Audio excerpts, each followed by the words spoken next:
नमस्कार मित्रों, RV ISPCS classes में आप सभी का हार्दिक स्वागत है। स्वामी विवेकानंद और रामकृष्ण मिशन के बारे में हम जानेंगे आज। तो ध्यान से सुनिएगा। दक्षिणेश्वर के स्वामी कहे जाने वाले रामकृष्ण परमहंस के स्वामी विवेकानंद जी परम शिष्य थे। मतलब गुरुदेव कौन थे? रामकृष्ण परमहंस, उनके शिष्य विवेकानंद जी थे। रामकृष्ण परमहंस का जन्म 1834 में और शरीर त्याग 1886 में दक्षिणेश्वर स्थित काली मंदिर के पुजारी थे। इन्होंने चिंतन, संन्यास और भक्ति के परंपरागत तरीकों से धार्मिक मुक्ति प्राप्त करने का प्रयास किया।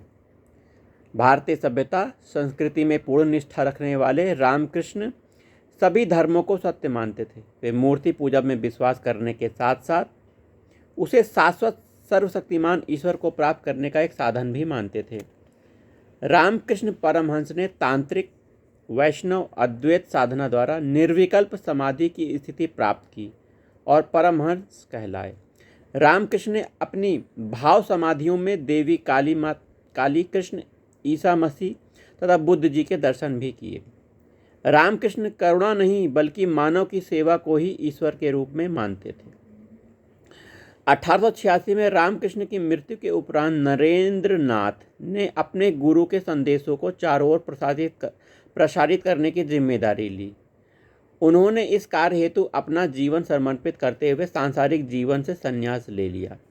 संन्यास ग्रहण करने के बाद नरेंद्र नाथ ने समूचे भारतवर्ष का भ्रमण किया और भ्रमण के दौरान मिले अनुभवों को व्यक्त करते हुए कहा, मैं जिस प्रभु में विश्वास करता हूँ वह सभी आत्माओं का समुच्चय है और सर्वोपरि भी।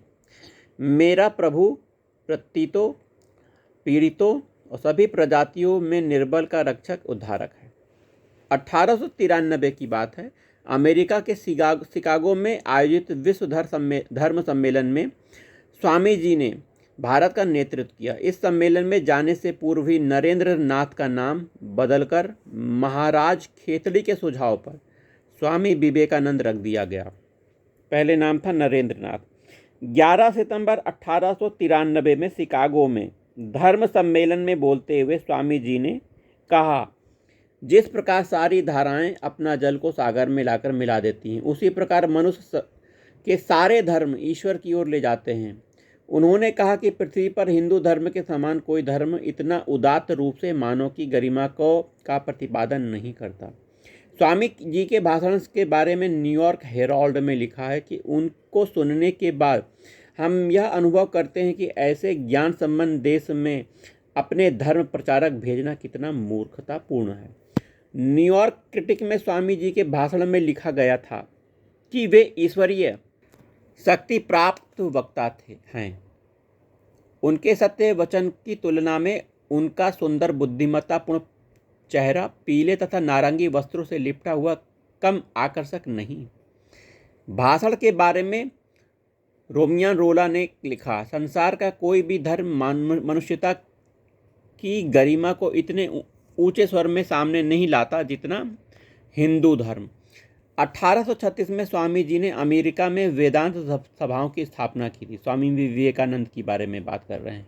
वेदांत सभाओं की स्थापना 1897 में अमेरिका प्रवास से वापस आने के बाद स्वामी जी ने रामकृष्ण मिशन की स्थापना की और 1909 में सोसाइटी पंजीकरण अधिनियम के अंतर्गत पंजीकृत कराया।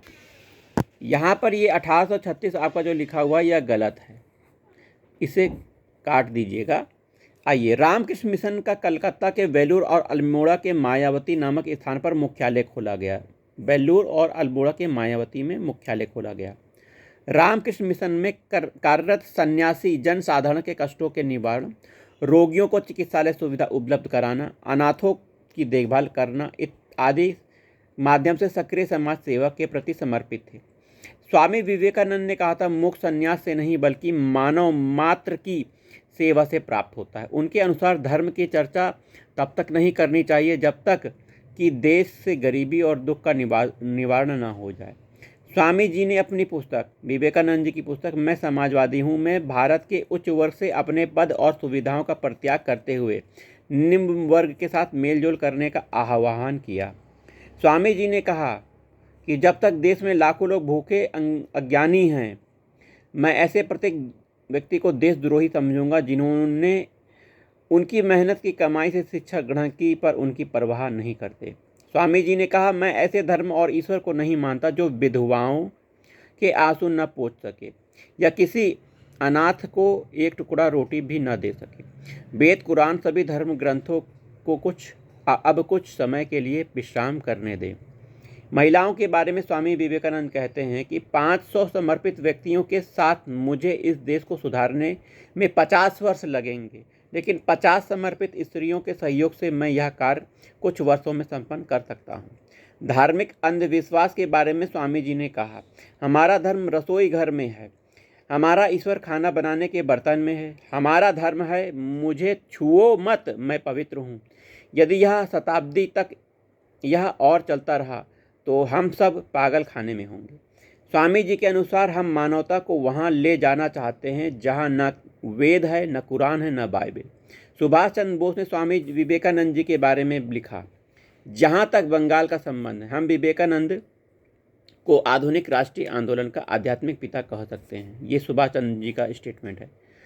इंडियन अर्नेस्ट के लेखक वेलेंटाइन सिरोल ने विवेकानंद के उद्देश्यों को राष्ट्रीय आंदोलन का प्रमुख कारण माना। विवेकानंद की बहन, धर्म बहन सिस्टर निवेदिता का भारत के स्वतंत्रता आंदोलन में महत्वपूर्ण योगदान रहा है।